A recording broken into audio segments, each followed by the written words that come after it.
मैंने लिया था 30 डेज का पुशअप चैलेंज, लेकिन अब सवाल ये उठता है क्यों। बात है 2020 से पहले की। मैं सुबह उठता, स्कूल जाता, घर पर आकर खाना खाता, फिर कोचिंग जाता, थोड़ी देर पढ़ता, बस थोड़ा सा ही, और फिर घर पर आकर खाना खाकर सो जाता। लाइफ बहुत ही बढ़िया चल रही थी, मतलब सब कुछ बहुत अच्छे से कट रहा था ऑलमोस्ट।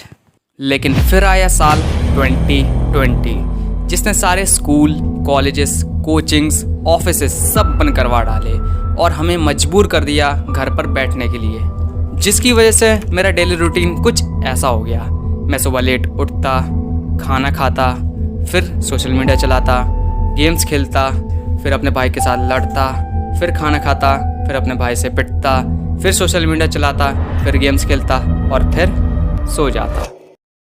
और इस डेली रूटीन को मैंने पूरी शिद्दत से 1.5 साल फॉलो किया, जिसका रिजल्ट मेरी बॉडी बहुत ज़्यादा वीक हो चुकी थी।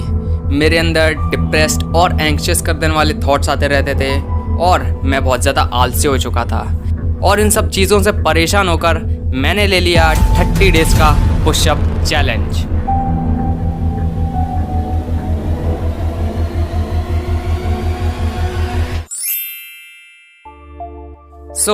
आपने YouTube पर बहुत से ऐसे वीडियोस देखे होंगे कि जिसमें जो लोग हैं वो डायरेक्टली पुशअप्स लगाना स्टार्ट कर देते हैं, बट मेरे केस में जो है ऐसा कुछ भी नहीं था, क्योंकि मेरी मसल्स जो हैं अभी मैच्योर नहीं हुई थी। और वो भी इसलिए क्योंकि मैं जो है पुशअप्स लगाना एकदम ज़ीरो से स्टार्ट कर रहा था और मैंने बहुत ही रेयर ओकेशंस में ही पुशअप्स लगाए थे। मैंने अपनी चेस्ट और आर्म्स मसल्स को मैच्योर बनाने के लिए उन पर थोड़ा थोड़ा प्रेशर डालना स्टार्ट किया। मैंने शुरुआत में नी और इंक्लाइन पुशअप्स को ही लगाना सही समझा। और अगर आप भी मेरी तरह एक दुबले पतले इंसान हो तो मैं आपसे रिक्वेस्ट करना चाहूँगा कि प्लीज़ अपनी बॉडी पर डायरेक्टली बहुत ज़्यादा फोर्स अप्लाई मत करना, क्योंकि इससे इंजरीज के चांसेस बहुत ज़्यादा बढ़ जाते हैं। और भगवान ना करे अगर आपको एक भी इंजरी हो गई तो आप पुशअप्स तो क्या, खुद से एक गिलास उठाकर पानी भी नहीं पी पाओगे। तो चलिए अपने टॉपिक पर वापस आते हैं। मैंने डे 1 को 20 नी पुशअप्स और 10 इंक्लाइन पुशअप्स लगाए थे, जिनके बीच में मैंने 30 सेकेंड्स का रेस्ट लिया था। और ऐसा ही मैंने सेम डे 2 और डे 3 को किया था। डे 2 को मैंने 25 नी और 10 इंक्लाइन पुशअप्स लगाए थे और डे 3 को मैंने 21 नी और 7 इंक्लाइन पुशअप्स लगाए थे, जिससे मेरी मसल्स को एक पंप मिलना स्टार्ट हो गया था और मेरी स्ट्रेंथ जो है वो हल्की सी बढ़ चुकी थी। बट इसके साथ साथ मैं फिजिकली एग्जॉस्ट हो चुका था और मेरी बॉडी बहुत ज़्यादा थक चुकी थी, जिसकी वजह से मैंने डे 4 को रेस्ट करना ही सही समझा। और बिलीव करो, मेरे एक दिन रेस्ट लेने की वजह से मेरी बॉडी जो है वो पूरी तरीके से रिकवर हो चुकी थी और मैं फुल्ली चार्ज्ड अप महसूस कर रहा था, जिसकी वजह से डे 5 को मैंने जोश जोश में 25 नी और 13 इंक्लाइन पुशअप्स लगा लिए थे, जिससे मेरे हाथ इतने तो मजबूत हो चुके थे कि वो मेरा वजन संभाल सकें, बट इतने नहीं कि मैं डायरेक्टली ग्राउंड पर 10 पुशअप्स मार सकूं। लेकिन 3 दिन की कंसिस्टेंट, डेडिकेटेड और हार्ड वर्किंग ट्रेनिंग के बाद वो दिन आ ही गया। हे गाइस, आज है मेरा डे 9 और मैं लगाने जा रहा हूँ 10 pushups for the first time. और मुझे कोई भी आइडिया नहीं है कि मतलब कि क्या सच में मैं लगा पाऊँगा या फिर नहीं लगा पाऊँगा। जो भी मैं करने वाला हूँ वो आपके सामने एकदम लाइव करने वाला हूँ। और चलिए अपने काम पर आते हैं। और इस बैकग्राउंड म्यूज़िक के लिए मुझे माफ़ कर देना, इसका मैं कंट्रोल नहीं कर सकता। चलिए अब बातें बहुत हुई, अब डायरेक्टली पुशअप्स लगाते हैं।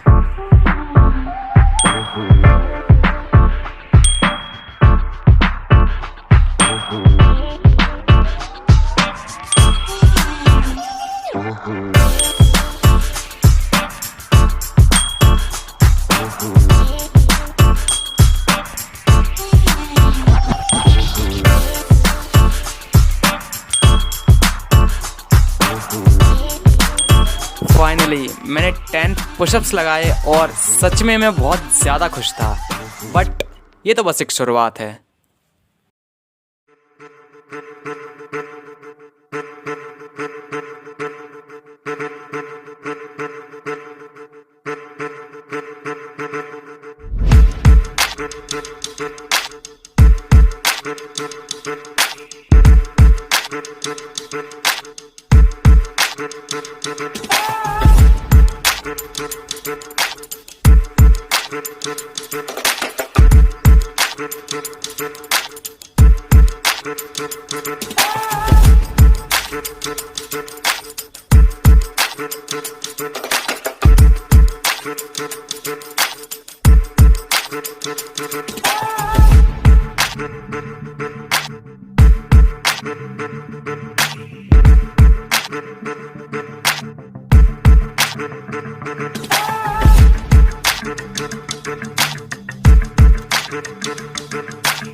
चलिए बहुत शो ऑफ हुआ, अब काम की बात पे आते हैं। मैं पुशअप्स तो लगाने लगा था, इसमें कोई डाउट नहीं है, लेकिन पुशअप्स लगाते लगाते जब मैं अपनी वीडियो को शूट करता और उसे वापस देखता तो मुझे वो कुछ कॉमन मिस्टेक्स नज़र आई जो कि हर बिगनर फेस करता ही करता है, लेकिन इन मिस्टेक्स को आपको अवॉइड करना है। सो चलिए अब बात करते हैं अपनी पहली मिस्टेक की, जो कि है बैड बैक पोस्चर।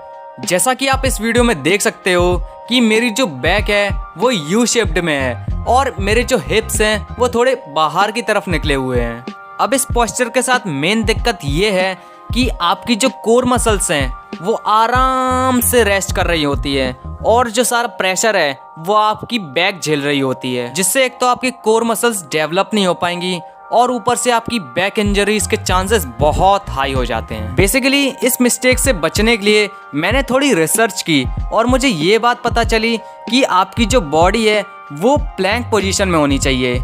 अगर मैं सिंपल भाषा में कहूँ तो एकदम स्ट्रेट।